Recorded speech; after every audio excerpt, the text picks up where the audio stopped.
Subscribe कीजिए royal teacher को education संबंधी न्यूज़ तुरंत पाने के लिए। जी हाँ साथियों, इस वक्त की बड़ी खबर की बात करें तो जैसा कि आप सभी जानते हैं कि वर्तमान में राजस्थान में 6-3 की जो प्रक्रिया है काफ़ी चर्चा में चल रही है। कई लोग चाहते हैं ये 6-3 यानी 6D नहीं हो और कई चाहते हैं 6D होनी चाहिए, लेकिन जो नहीं चाहते वो ये चाहते हैं कि उनसे पहले तबादले कर दिए जाए।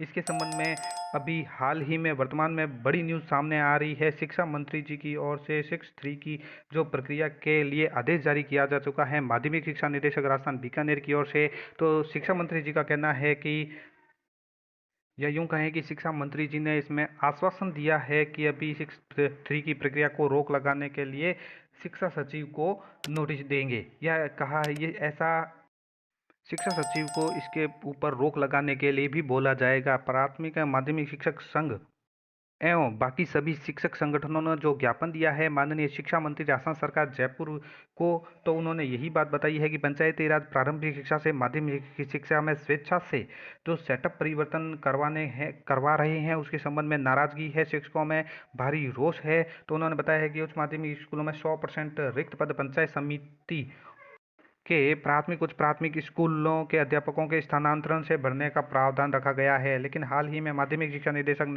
राजस्थान बीकानेर द्वारा 11 मई 2023 को पद विरुद्ध तथा अधिशेष शिक्षकों के समायोजन के साथ ही सेटअप परिवर्तन यानी 6-3 की प्रक्रिया पूर्ण करने का कैलेंडर जारी किया गया है। उक्त प्रक्रिया से उच्च प्राथमिक और प्राथमिक स्कूलों में रिक्त होने वाले पदों पर पंचायती राज विभाग के नियमानुसार भर्ती की जानी है।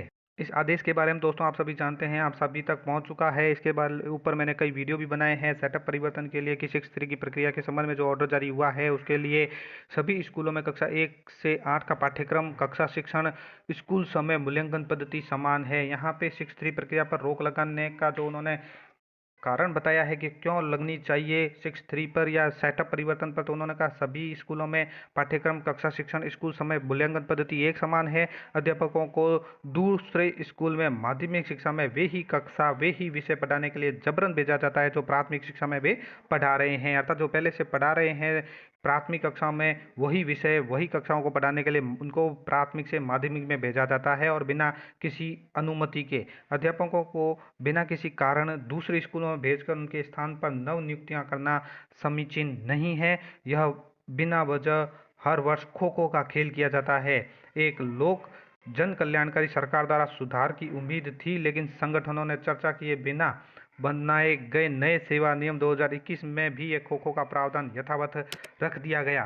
संगठन का मानना है कि सहमति से सेटअप परिवर्तन किया जाना शैक्षिक दृष्टि से गलत नहीं होगा, अर्थात शिक्षकों की सहमति और जो शिक्षक संगठन है उनके साथ चर्चा करके अगर यही प्रावधान किए जाए, शिक्षकों से सहमति ले ली जाए तो ये गलत नहीं होगा। साथ ही प्रतिवर्ष लगने वाले प्रशासनिक समय की बचत होगी, अनावश्यक न्यायालय में वाद भी समाप्त होंगे। इसलिए संगठन का आग्रह है कि माध्यमिक शिक्षा के जो रिक्त पद भरने के लिए क्या प्रक्रिया अपनाई जाए कि सबसे पहले क्रमोन्नत या अन्य कारणों से अधिशेष शिक्षकों का सर्वप्रथम माध्यमिक शिक्षा की उच्च माध्यमिक विद्यालय में समायोजन किया जाना चाहिए। उन्होंने बताया है कि जो सबसे पहले क्या करना चाहिए कि जो अधिशेष शिक्षक है किन्हीं कारणों से उनको माध्यमिक शिक्षा की उच्च माध्यमिक स्कूल में समायोजित कर लेना चाहिए। उसके बाद थर्ड ग्रेड के जिला बदल यानी स्थानांतरण किए जाए। थर्ड ग्रेड से वरिष्ठ अध्यापक सेकंड ग्रेड पदों की 3 वर्ष की बकाया डीपीसी करवाई जाए। इससे ही थर्ड ग्रेड के स्पष्ट रिक्त पदों की जानकारी हो सकेगी, अर्थात 3 वर्ष की जो बकाया डीपीसी है अगर वो समय पर हो जाए या अभी भी हो जाए तो थर्ड ग्रेड के काफ़ी पद है वो रिक्त हो जाएंगे। अध्यापक से वरिष्ठ अध्यापक पदोन्नति में अधिकांश अभी 6-3 प्रक्रिया से सेटअप परिवर्तन परिधि में आने वालों का ही चयन होगा, क्योंकि वे ये जिले और मंडल के वरिष्ठतम है। इनसे 21 मई की डीपीसी में 4500 चयनित है जिनकी पोस्टिंग रोक रखी गई है। माध्यमिक शिक्षा में फिर पद रिक्त हो जाएंगे, अर्थात अगर इनको भी शामिल कर लिया गया तो माध्यमिक शिक्षा में एक बार फिर से पद रिक्त हो जाएंगे जब इनकी डीपीसी हो जाएगी।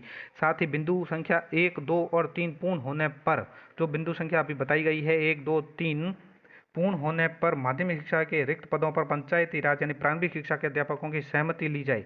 संगठन की जानकारी के मुताबिक एक बार 2014 में सहमति आवेदन लिए गए थे। प्राथमिक से माध्यमिक में सहमति से स्थानांतरण के बाद उच्च माध्यमिक प्राथमिक उच्च प्राथमिक स्कूलों में लेवल 1 लेवल 2 के कुल रिक्त पदों पर नव नियुक्ति वालों को पोस्टिंग दी जाए। तो संगठन की जानकारी के मुताबिक पंचायती राज नियमों के तहत सीधी भर्ती 2018 में चयनित अंग्रेजी और गणित अध्यापक लेवल 2 को माध्यमिक शिक्षा के रिक्त पदों पर नियुक्ति दी गई थी। माध्यमिक शिक्षा द्वारा चयनित शारीरिक शिक्षकों को पंचायती राज की उच्च प्राथमिक स्कूलों में पोस्टिंग दी जाती है। तो संगठन ये आग्रह करता है सभी शिक्षक संगठन की वर्तमान जो आदेश निकाला गया है 11/5/2023 को सेटअप परिवर्तन के संबंध में है, तो सेटअप परिवर्तन की प्रक्रिया है वो रोक दी जाए। साथ ही ध्यातव्य भी है कि 6(3) पूर्व की 6D में निर्देश है कि 6 माह या कम सेवानिवृत्ति वालों को छूट दी जाए। जिन वरिष्ठतम 3rd ग्रेड को सेकेंडरी सेटअप में भेजा जा रहा है, ये 6 माह तक 3rd ग्रेड के पद पर नहीं रहेंगे, क्योंकि यह जिले और मंडल के वरिष्ठतम है। इनका 2nd ग्रेड में 3 साल बकाया DPC में प्रमोशन भी होना है। तो इन सभी बातों को ध्यान में रखते हुए ये 6(3) की प्रक्रिया है वो उसको रोक लगाई जाए, ऐसा शिक्षक संगठन का आग्रह है। साथ ही शिक्षक संगठन के इस आग्रह पर जो मंत्री है, शिक्षा मंत्री, उन्होंने भी यही कहा है कि मंत्री जी ने सभी को सुनकर ये कहा है कि 6(3) प्रक्रिया पर रोक लगवाने के लिए शिक्षा सचिव को निर्देश दिए जाएंगे। तो फिलहाल मुख्यमंत्री जी की ओर से ये आश्वासन मिला है कि शिक्षा सचिव को 6(3) की प्रक्रिया रोक लगाने के लिए लिखा जाएगा, कहा जाएगा कि 6(3) की प्रक्रिया पर अभी रोक लगा दी जाए। जो न्यायालयी वाद है वो भी रुक जाएंगे, और जो कई शिक्षक संगठन इनका विरोध कर रहे हैं 6(3) का, वो भी नहीं करेंगे। तो आपको क्या लगता है 6(3) पे प्रक्रिया रोक लगानी चाहिए, नहीं लगानी चाहिए? वीडियो के कमेंट बॉक्स में ज़रूर बताएं। साथ ही 6(3) के संबंध में, एजुकेशन न्यूज़ के संबंध में वीडियो को अभी से कर दीजिए लाइक, शेयर और सब्सक्राइब, ताकि इस तरह की अमेजिंग वीडियो और भी आपको देखने को मिलती रहे। एजुकेशन संबंधी वीडियो देखने के लिए धन्यवाद।